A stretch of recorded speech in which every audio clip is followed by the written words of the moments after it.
Hi, my name's Grace. I've recently put a lot of time into fixing my credit, and I've come across a situation where I've settled a debt for less than the full amount. How does this affect my credit, and is it a good strategy? Hey, Grace, great job taking action to fixing your credit. As far as your question goes, here's my advice. Settling a debt for less of the amount is not a bad strategy unless they're not willing to remove the account off your credit report. Because remember, just because we pay a debt or we settle a debt, if they don't remove it off your credit report, it's typically going to still impact your credit. And on top of that, if a lender pulls your credit to determine if they're going to extend you credit or qualify you for a loan, they're looking at that debt and they're looking at that you settled that debt. And so it just is not a good look.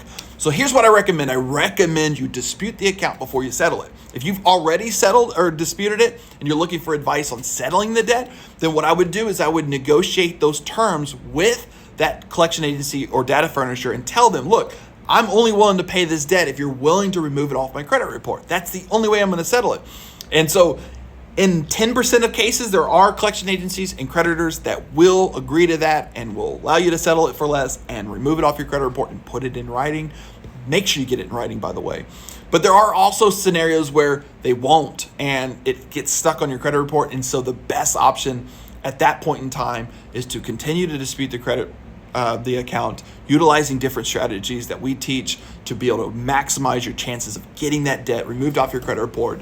I've always said, let's get it removed first. And then if you want to pay that debt or you're obligated to pay that debt after it's off your credit report so it doesn't pop back up on your credit report.